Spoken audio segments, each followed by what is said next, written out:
He offered me the house and our son in the divorce, thinking it was charity. He kept the fortune, the cars, his freedom. I smiled through my tears and signed nothing. For 2 years, I'd been his perfect, oblivious wife and his most meticulous enemy. Now, his new life was about to come with a bill he could never pay. The monsoon rain fell in, silver sheets against the floor to ceiling. Windows of the Grand Royal Hotel, blurring the Mumbai skyline into a watercolor of twinkling lights and wet darkness. Inside the crystal ballroom, 500 guests shimmered under crystal chandeliers. The women in silk saris that caught the light like jewel-toned petals. The men in tailored suits that spoke of boardrooms and luxury cars. At the center of it all stood Priya Sharma, 24 years old. Feeling the weight of the traditional red lehenga she wore, the intricate gold embroidery scratching faintly at her shoulders where the dupatta lay, she watched her new husband, Rahul Malhotra, 31, handsome in a sherwani of midnight blue and silver working the room with the easy confidence of a man born to command attention. He laughed at something a silver-haired industrialist said, his teeth white against his skin, his hand gesturing with a glass of single malt scotch. Already, 3 hours into their wedding reception, he had discussed 3 potential business deals. You look like a princess, her younger sister Anjali whispered, slipping an arm around Priya's waist. Can you believe it? All this for you. Priya squeezed her sister's hand, her eyes tracing the magnificent spread ice sculptures, melting slowly beside rivers of champagne. Chefs carving roast lamb at stations, a famous playback singer crooning romantic ballads from a flower-bedecked stage. No, she breathed. I can't. It felt like a fantasy. Just 2 years ago, she had been Priya Iyer, middle-class girl from Pune, working as a graphic designer for a modest advertising agency, taking the local train to work, sharing a cramped apartment with 2 roommates. Then, at a friend's cousin's engagement party, she had met Rahul. His attention had been a spotlight, intense and flattering. He had pursued her with a focus. That felt both thrilling and daunting. Lavish dinners at restaurants, where the menus had no prices. Surprise weekend trips to Udaipur. A constant stream of roses and gifts. Her parents, conservative school teachers, had been wary. He's from a different world, Beta, her father had said, his brow furrowed. Big business family. Different values.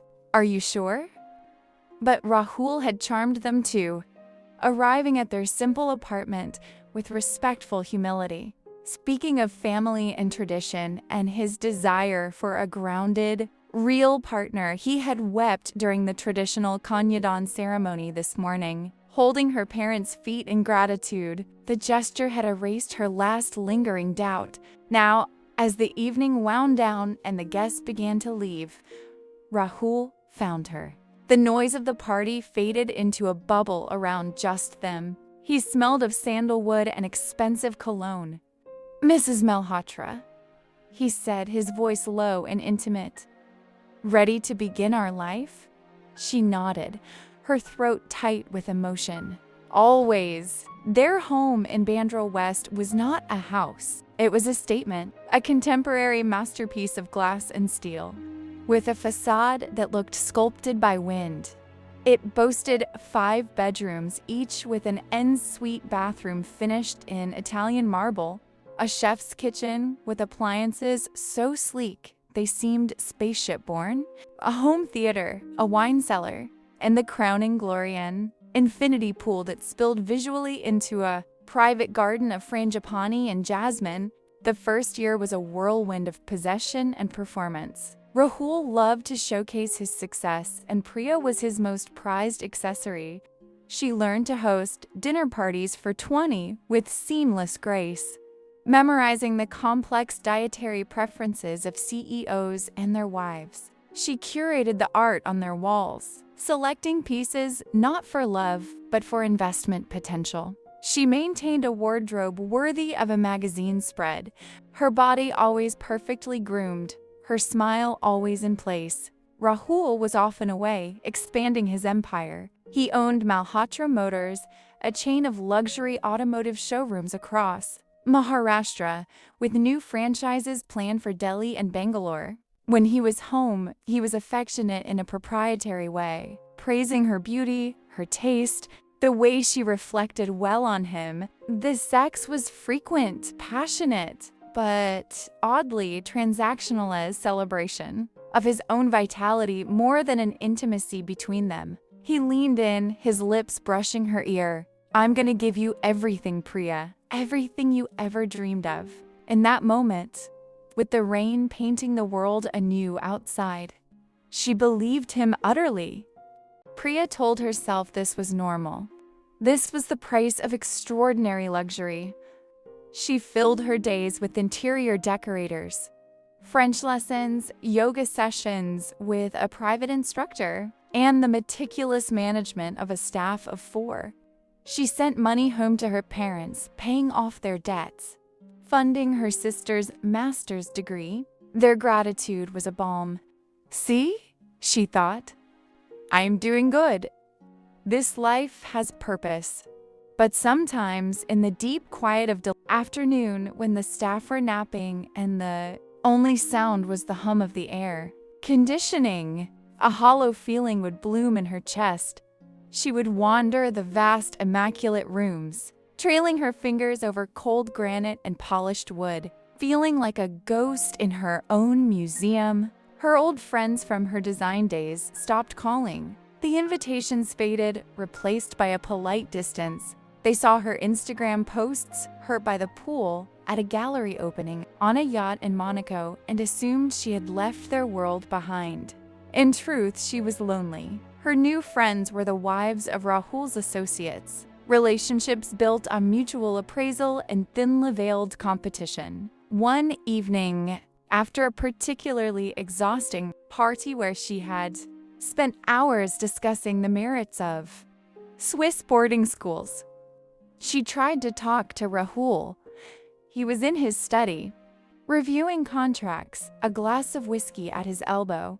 "Sometimes," she ventured, standing in the doorway, "I miss doing something. My work." He didn't look up from his papers. "What work?" "You have the most important job running this home, being my wife. That designer stuff?" He finally glanced at her, his smile condescending. "That was pocket money, Priya. You're worth more than that now." The words were meant to compliment, but they felt like a seal on a door. Her past self, the one who derived pride from a well-executed logo or a clever layout, was dismissed as trivial. She was now an extension of him, her value measured by the shine on his silverware and the envy in his guests' eyes. She retreated, the hollow feeling expanding. But then a new light appeared. Arav. Pregnancy was treated by Rahul as another corporate project. The best obstetrician, the most expensive prenatal supplements, a nutritionist planning every meal. Priya, however, fell in love with the process. For the first time since her wedding, she felt a purpose that came from within, not from Rahul's agenda. She read books on child development, talked to the baby growing inside her, felt a fierce, protective love kindle. Arav's birth was a long, difficult labor that ended in an emergency C-section. Rahul, who had been pacing the private hospital suite while on 3 different business calls, looked briefly at his red-faced, squalling son, pronounced him strong, kissed Priya's forehead, and left for us. Crucial meeting in Pune. Priya held her son alone in the sterile quiet, his tiny fingers curling around hers, and felt a shift in her universe. Here was someone who needed her truly and completely. The first 6 months were a blissful, exhausting haze. Rahul was initially charmed by his air. He bought absurdly expensive toys, a miniature Mercedes pedal car, and commissioned a portrait of the three of them. But the realities of infant care, the midnight feedings, the crying, the disrupted schedules annoyed him. He moved his sleeping quarters to a separate bedroom, citing his need for uninterrupted sleep to make multi-crore decisions. Priya didn't mind. Arav became her world. She discovered a patience and a strength she never knew she had. She sang him old lullabies her mother had sung, not the French ones her vocal coach had suggested. She watched his first smile, celebrated his first tooth, wept when he took his first wobbly step toward her, not the nanny. It was during these months that Rahul's absences grew longer. His excuse is more elaborate. The Delhi launch is a nightmare. The German partners are in town. Dealer? Conference in Jaipur. Priya, absorbed in motherhood, initially accepted it. Business was demanding. She had her hands full, but sometimes, putting Arav to sleep in the too quiet house, she would catch a whiff of Rahul's cologne on a jacket he'd left behind. Mixed with a faint, unfamiliar floral perfume, a cold knot would form in her stomach, which she would consciously untie. Don't be that wife, she'd chide herself. The paranoid, suspicious housewife. He's building an empire for us. The evidence, when it came, was not a thunderclap, but a slow, chilling drizzle. She found a hotel receipt in the pocket of his suit pants for a double room at a resort in Alibag on a weekend he'd claimed to be at a strategy retreat.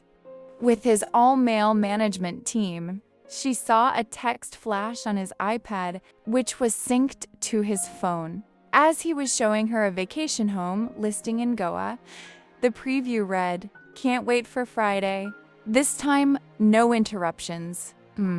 He became secretive with his phone, taking it with him everywhere, even to the bathroom. His passcode, which had been Arav's birth date, was changed. The final, undeniable proof came on a Tuesday. Arav had been fussy with a fever. Priya was exhausted, having been up most of the night. Rahul came home unusually early at 7 p.m. He seemed distracted, energized. He showered and, in his haste, left his phone vibrating on the bathroom counter. It was a WhatsApp call. The screen lit up with a photo of a beautiful, young woman with confident eyes and a brilliant smile. The name, Neha. The hollow feeling in Priya's chest turned to solid ice. She picked up the phone. Her finger hovered over the screen. This was a threshold. On one side was the blissful ignorance she had been clinging to. On the other was a truth that would shatter her carefully constructed world. She took a deep breath, glanced at the monitor where Arav slept fitfully, and entered the old passcode. It didn't work. She tried Rahul's birthday, failed, on a whim. She tried the date of their wedding anniversary. The phone unlocked. For a full minute, she just stared at the home screen. Then she opened WhatsApp. The conversation with Neha was not buried. It was right at the top. She scrolled. The messages went back months. They were not just intimate. They were conspiratorial, laced with a shared contempt for the domestic bubble Rahul had to return to. They made plans. They exchanged photos, some playful, some explicitly sexual. There were references to the Goa trip and the Pune. Surprise! Neha called him Rahu, a play on his name and the mythical celestial demon. He called her my comet. Priya's hands began to shake. She felt physically sick. She scrolled further back, her heart hammering against her ribs. She found other threads, other names, Pooja, Ananya, Simone. The timeline stretched back to before Arav was born. The late meetings, the urgent business trips, the weekends she'd spent alone while her parents worried she was working too. Hard all of them lies.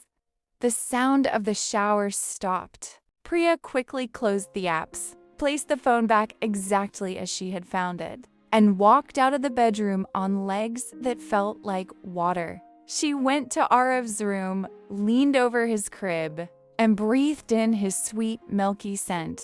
Hot, silent tears streamed down her face, falling onto his cotton sheet. The grief was immense, a tidal wave of betrayal that threatened to drown her.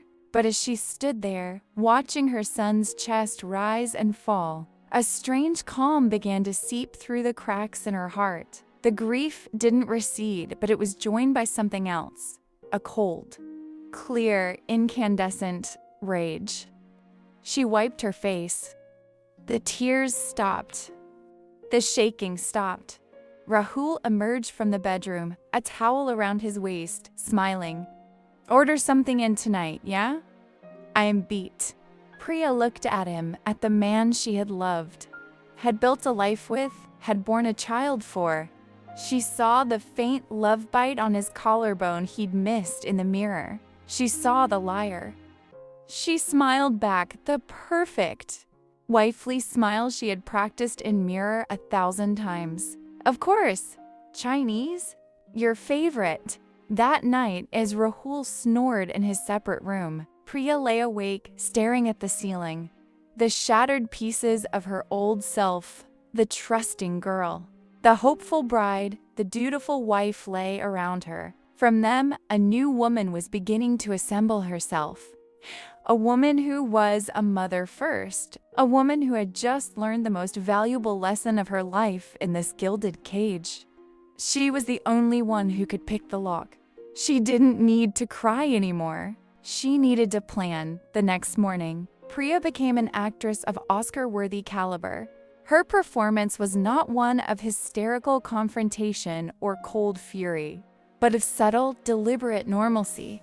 She was slightly more quiet, perhaps a little more tired-looking, understandable for the mother of a toddler. She asked after his work with genuine seeming interest.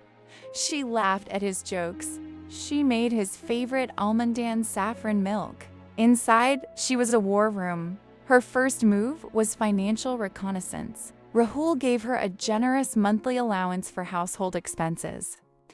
Transferred to a joint account, he never asked for receipts. His concept of money was too macro for grocery bills. Priya started meticulously tracking every rupee, not to save, but to understand the flow. She began skimming. Small amounts at first, 2,000 here, 5,000 there, justifying slight overcharges on the market bill, paying the gardener in cash but recording a higher digital payment. She opened a savings account at a different bank, in her maiden name, using her old Pune address. The slow trickle began. Next, she needed proof. The phone glimpse was not enough. She needed irrefutable, court-admissible evidence. A week after the discovery, she took Arev to a popular play gym in Juhu, while he tumbled in the ball pit. She discreetly searched for private investigators on her phone. She found one, Arjun Saxena, whose website was professional but not flashy, specializing in corporate and marital cases. She called from a payphone near the beach the next day, meeting him in a noisy cafe in Andheri East. She felt a thrill of clandestine danger.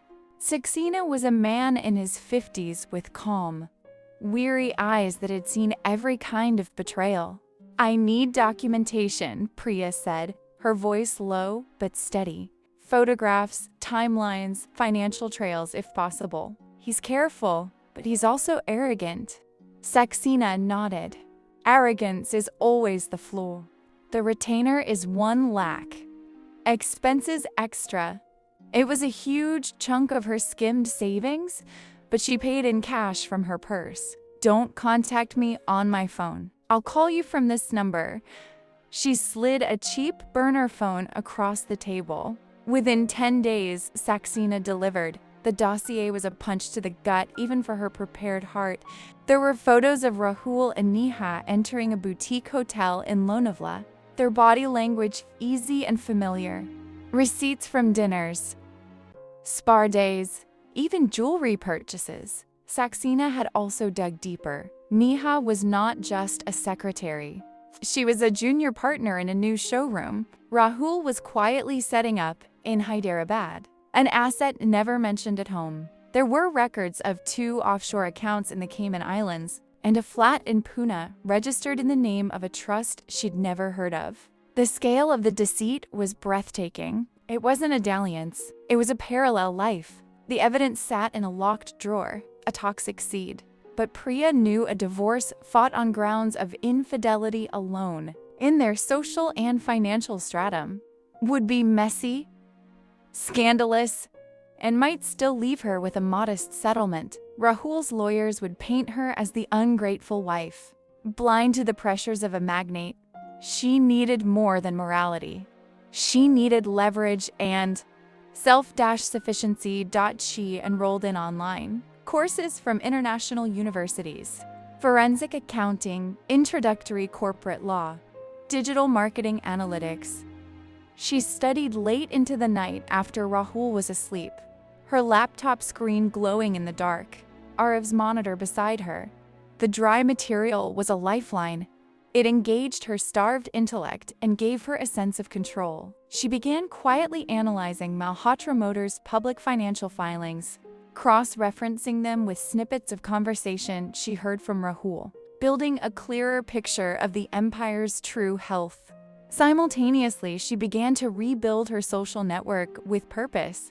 She joined a high-end mothers group, not for parenting tips, but for connections. It was there she met Kavita Khanna, a sharp-eyed, fiercely intelligent woman with a 5-year-old daughter. Kavita was a partner at Tiana and Associates, a law firm known for its ruthless efficacy in corporate and family law. Over lattes while their children played, Priya didn't confide her secret, but she steered conversations toward law, finance, and the hidden power dynamics in wealthy marriages. Kavita's answers were incisive, devoid of sentimentality, and full of strategic wisdom. One afternoon, as they watched Arav try to take a toy from Kavita's daughter, who defended it with startling ferocity, Kavita said softly, in my line of work, I see it all the time. The wives who win are not the ones who cry the loudest in court. They are the ones who are quiet the longest beforehand. Priya met her gaze. A silent understanding passed between them.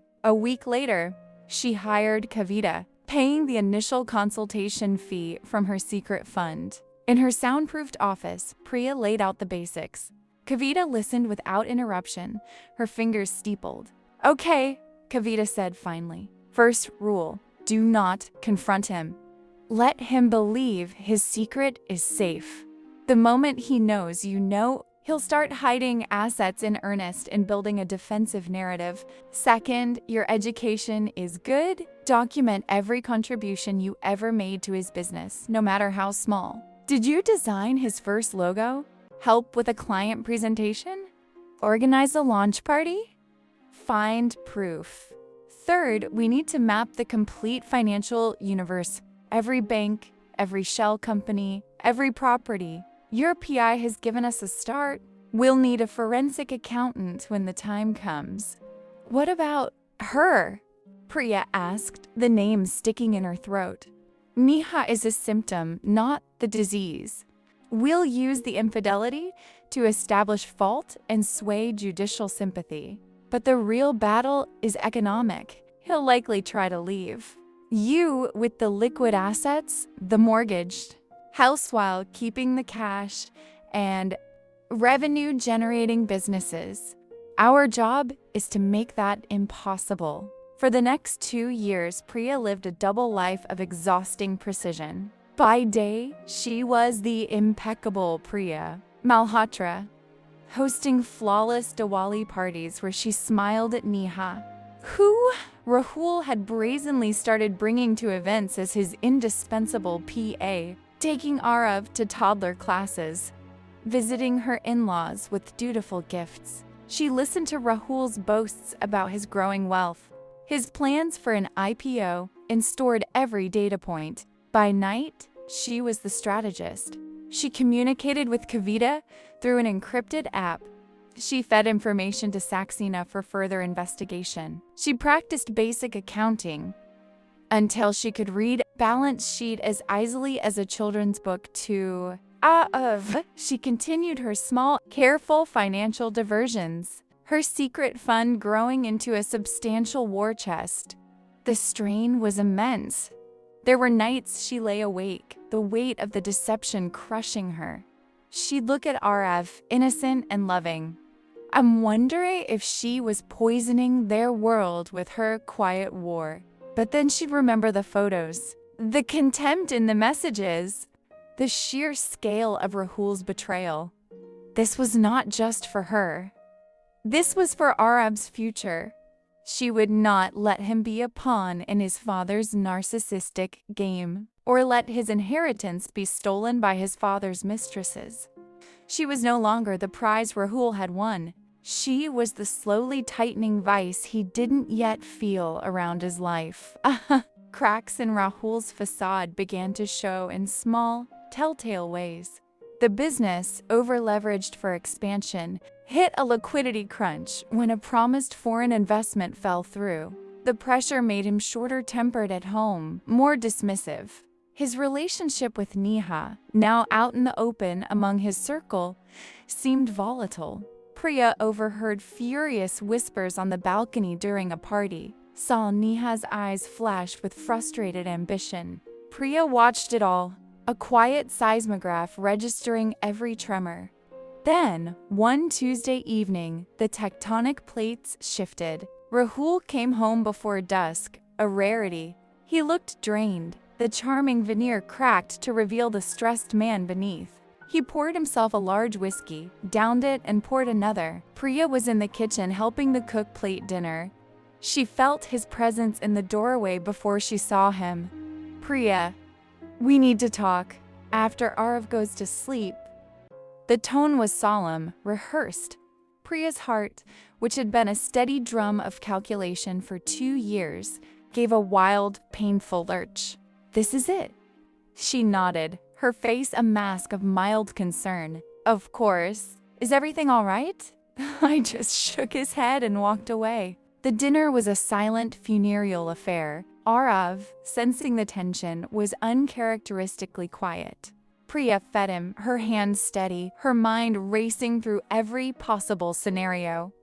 Is he leaving? Is he bankrupt? Has Neha forced his hand? Once Arav was asleep, stories read and kisses given. She walked into the living room. Rahul was standing by the window, his back to her, the city's lights painting him in silhouette. He turned. In the dim light, he looked almost sorrowful. The performance, she realized, had begun. Priya, he'd started, his voice heavy. I don't know how to say this. She sat on the edge of the sofa, clasping her hands in her lap. The picture of wifely apprehension. Say what, Rahul? You're scaring me. He took a deep breath, playing the reluctant hero of his own tragedy. I haven't been happy for a long time, and I don't think you have been either. We've grown apart. This marriage, it's become a shell. Priya let her eyes widen. She summoned tears. Not difficult given the genuine storm of emotions inside her grief. For the dream that had finally, officially died, fury at his patronizing delivery, fear for the battle to come. What are you saying? We have Arav, we have a family. That's just it, he said, a note of practiced frustration entering his voice. We're just co-parents in a big, empty house. I've met someone, Priya, someone who understands me, who challenges me. I want a divorce. I want to start fresh. The words hung in the air, colder than the AC's breeze.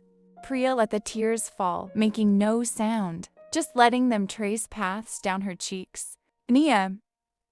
It wasn't a question. He had the decency to look briefly ashamed before his resolve hardened. Yes, it's serious. I'm sorry, truly. She buried her face in her hands, her shoulders shaking. How could you? All these years, I gave up everything. He approached, but didn't touch her. I'll be fair. More than fair. You can keep this house. I'll pay child support. Arav stays with you. You're his mother. I'll have him on weekends, but the business, the cars, the liquid assets, the investments, those are mine. I built them. I need them to move forward.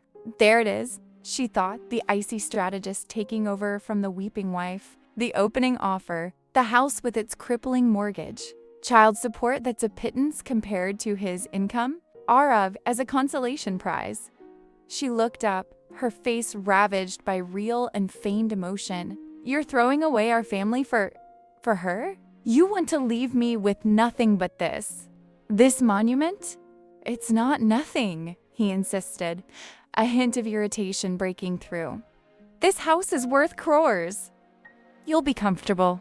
You won't have to worry about money. You can focus on Arav. It's a clean break. Priya broke down into louder sobs, the performance of her life. I can't believe this. I need time. Please, Rahul, don't do this. He sighed, the sigh of a man bearing an unfortunate but necessary burden. Take a few days. But my mind is made up.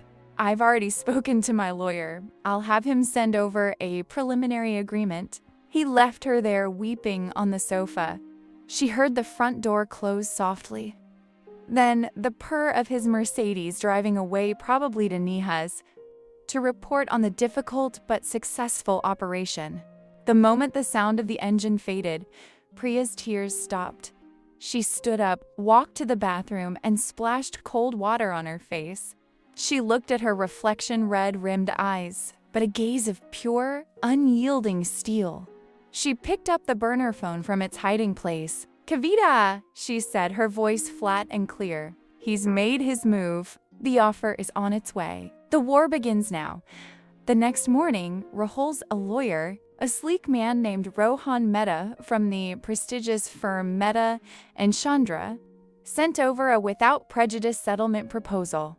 As Kavita had predicted, it was a masterpiece of arrogant generosity. It offered Priya full custody of Arav, with Rahul having reasonable visitation rights. The Bundry house, subject to her assuming the remaining 8.5 crore mortgage.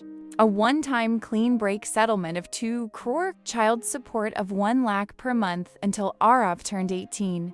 She would renounce all claims to Malhotra Motors, its assets, trademarks, and future revenue. She would forfeit all rights to the Goa vacation home, the stock portfolio, the luxury cars, and any other investments held in Rahul's name or the names of his companies. She would sign a comprehensive, non-disclosure agreement regarding their marriage and divorce. In his covering email, Mehta wrote that his client believed this to be more than equitable, allowing Ms. Malhotra to maintain her lifestyle, while freeing Mr. Malhotra to restructure his business and personal life. Priya forwarded it to Kavita. The response was a single word. So Priya played her part. She called Rahul, her voice trembling on the phone, begging for counseling for a second chance. For the sake of their son, she sent long, emotional emails in the dead of night, reminiscing about their wedding, Arav's first steps, pleading with him to remember the love they once had. She let herself be persuaded by him to meet with his lawyer just to understand the process, where she sat meekly, asking timid questions about the mortgage interest rates. Rahul, emboldened by her apparent weakness, grew more demanding. His proposals, sent through Mehta, became progressively worse. The one-time settlement shrank to 1.5 crore. He began insisting on shared custody, arguing it was his right as a father. He wanted the art collection, which Priya had curated. He even tried to claim that some of her jewelry were family heirlooms. That should be returned. Each outrageous demand was a gift. Kavita documented them all as evidence of his bad faith and coercive behavior. Meanwhile, in the shadows, their machinery accelerated. Priya's forensic accountant, a brilliant, taciturn man named Desai, began a deep dive into Rahul's financial empire, using the leads from Saxena's investigation and Priya's own knowledge. He began to map a complex web of interlinked companies, shell firms in Singapore and Dubai, and the undervalued assets. Kavita filed motions for full financial disclosure, forcing Rahul's side to produce documents. When they provided sanitized versions, Daisao would find the discrepancies, and Kavita would file for contempt. Slowly painting Rahul as obstructive and dishonest, Priya also began to activate her network. She met with an old Malhotra Motors employee, Sanjay, who had been let go in a downsizing. Over coffee, he confessed his bitterness and his vivid memories of Priya. Working late in the early showroom office, handling customer complaints when Rahul was away. "You were the heart of that place in the beginning, madam," he said. He agreed to be a witness.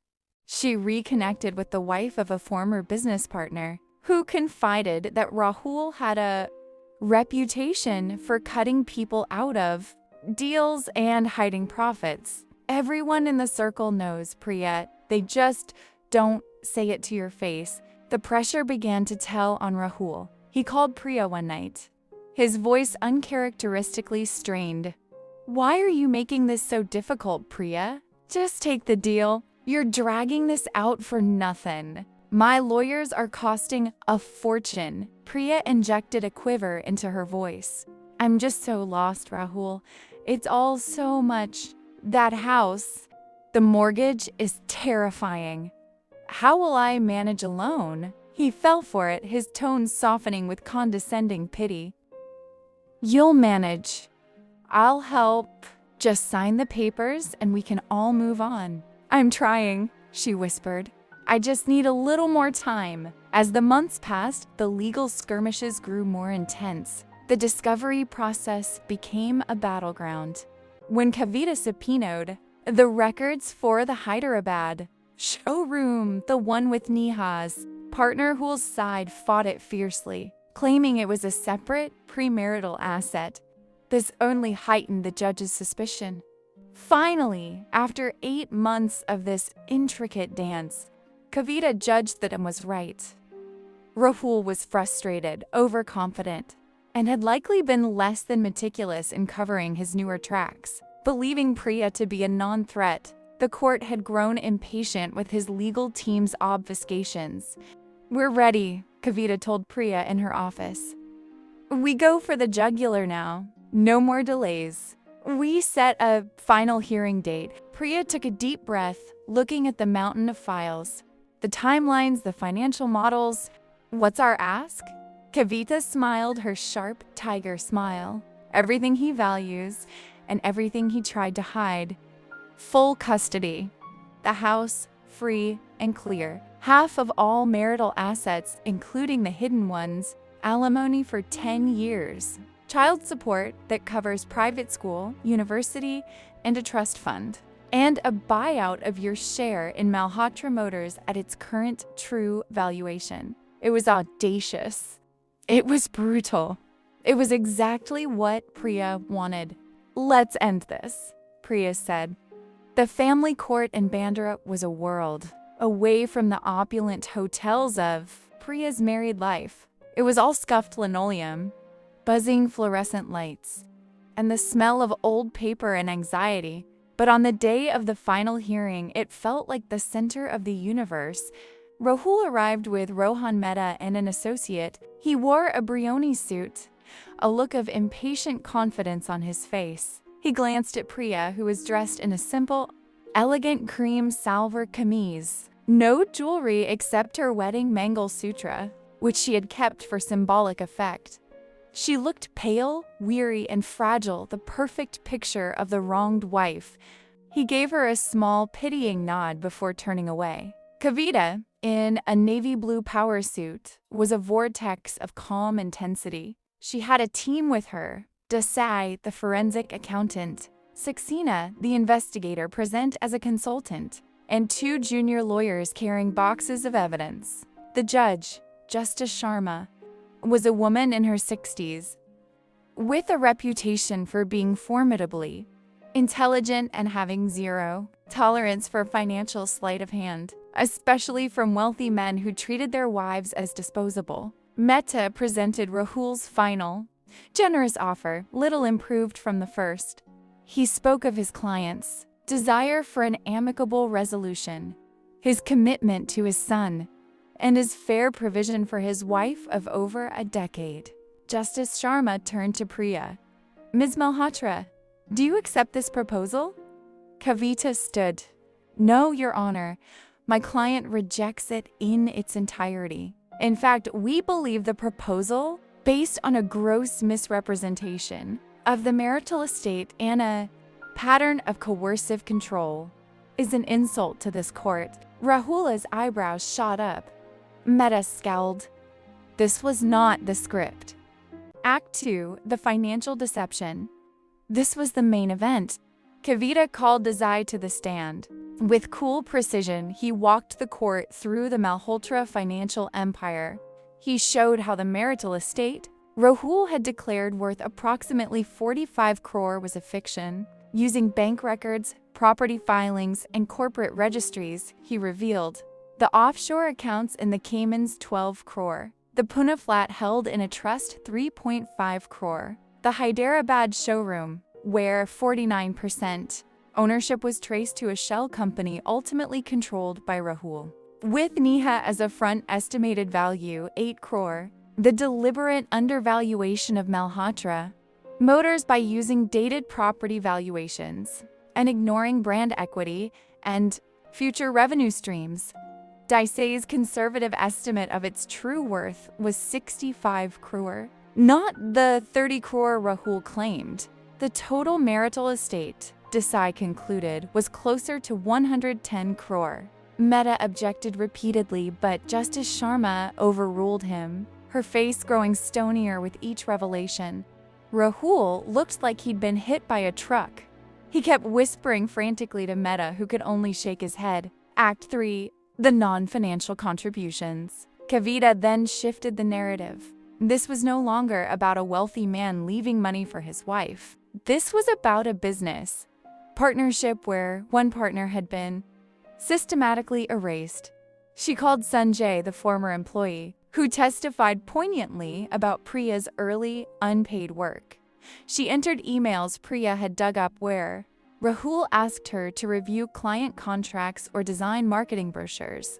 She called Priya's parents, who spoke of her abandoned career and her total dedication to Rahul's home life, enabling his business success. She even called Arav's kindly pediatrician, Dr. Apt, who testified that in all his visits, he had only ever met Priya, and that she was a remarkably attentive and capable sole caregiver. Kavita's closing argument was a masterpiece. She spoke not of revenge, but of restoration, of justice. Your Honor, Rahul Malhotra built an empire on a foundation of marital partnership. For years, my client was the silent, stabilizing force, the homemaker, the hostess, the early business helper, the full-time mother. She provided the emotional and domestic capital that allowed him to take risks and soar.